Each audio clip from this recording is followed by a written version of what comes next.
It's reading time, and today we are reading the story Two Bad Ants. What do you notice, boys and girls? What do you wonder? What do you think this story will be about? Good job! The news traveled swiftly through the tunnels of the ant world. A scout had returned with a remarkable discovery, a beautiful sparkling crystal. When the scout presented the crystal to the ant queen, she took a small bite, then quickly ate the entire thing. She deemed it the most delicious food she had ever tasted. Nothing could make her happier than to have more, much more.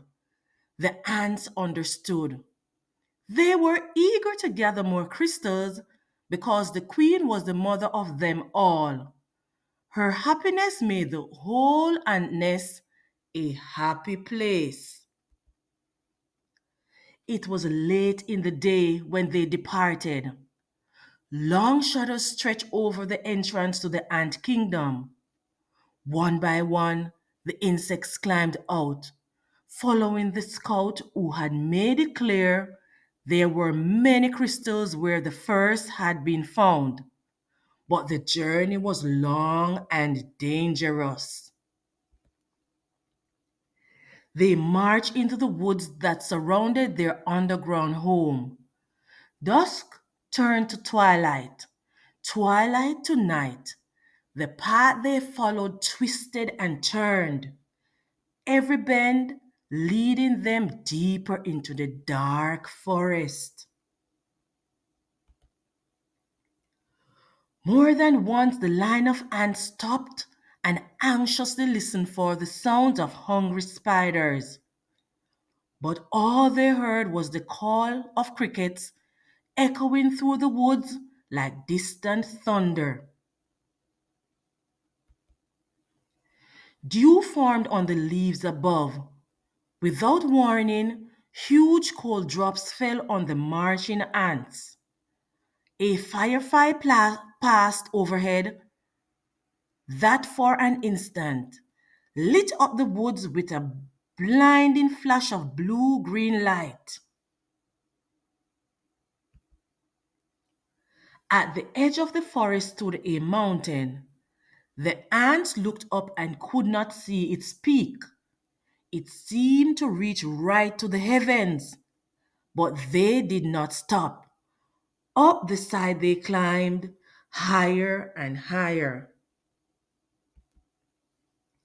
The wind whistled through the cracks of the mountain's face.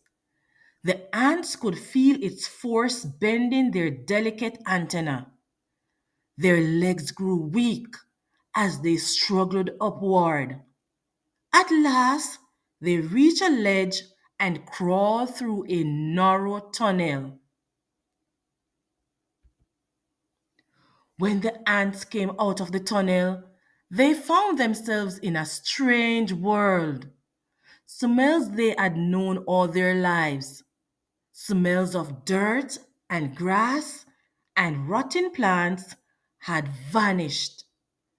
There was no more wind, and most puzzling of all, it seemed that the sky was gone. They crossed smooth, shiny surfaces, then followed the scout up a glassy curved wall.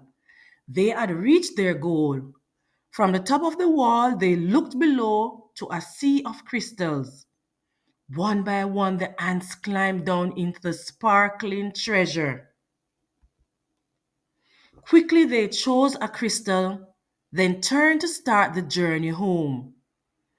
There was something about this unnatural place that made the ants nervous. In fact, they left in such a hurry that none of them noticed the two small ants who stayed behind. Why go back? One asked the other. This place may not feel like home, But look at all these crystals. You're right, said the other. We can stay here and eat this tasty treasure every day forever. So the two ants ate crystals after crystals until they were too full to move and fell asleep. What do you think will happen next, boys and girls? Good job! Daylight came. The sleeping ants were unaware of changes taking place in their newfound home. A giant silver scoop hovered above them, then plunged deep into the crystals. It shoveled up both ants and crystals and carried them high into the air. The ants were wide awake when the scoop turned, dropping them from a frightening height. They tumbled through space in a shower of crystals and fell into a boiling brown lake. Then the giant scoop stirred violently back and forth. Crushing waves fell over the ants. They paddled hard to keep their tiny heads above water, but the scoop kept spinning the hot brown liquid. Around and around it went, creating a whirlpool that sucked the ants deeper and deeper. They both held their breath and finally bobbed to the surface, gasping for air and spitting mouthfuls of the terrible bitter water. Then the lake tilted and began to empty into the cave. The ants could hear the rushing water and felt themselves pulled toward the pitch black hole. Suddenly the cave disappeared. The lake became calm. The ants swam to the shore and found that the lake had steep sides. They hurried down the walls that held back the lake. The frightened insects looked for a place to hide, worried that the giant scoop might shovel them up again. Close by, they found a huge round disc with holes that could neatly hide them. But as soon as they climbed inside, their hiding place was lifted, tilted, and lowered into a dark space. When the ants climbed out of the holes, they were surrounded by a strange red glow. It seemed to them that every second the temperature was rising. It soon became so unbearably hot that they thought they would soon be cooked. But suddenly, the disc they were standing on rocketed upward, and the two hot ants went flying through the air. They landed near what seemed to be a fountain, a waterfall pouring from a silver tube. Both ants had a powerful thirst and longed to dip their feverish heads into the refreshing water. They quickly climbed along the tube. As they got closer to the rushing water, the ants felt a cool spray. They tightly gripped the shiny surface of the fountain and slowly leaned their heads into the falling stream. But the force of the water was much too strong. The tiny insects were pulled off the fountain and plunged down into a wet, dark chamber. They landed on half eaten fruit and other soggy things. Suddenly, the air was filled with loud, frightening sounds.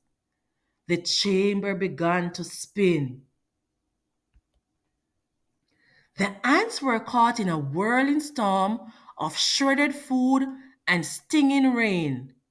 Then Just as quickly as it had started, the noise and spinning stopped. Bruised and dizzy, the ants climbed out of the chamber. In daylight once again, they raced through puddles and up a smooth metal wall. In the distance, they saw something comforting: two long, narrow holes that reminded them of the warmth and safety of their old underground home.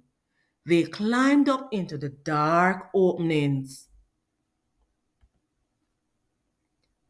But there was no safety inside these holes. A strange force passed through the wet ants.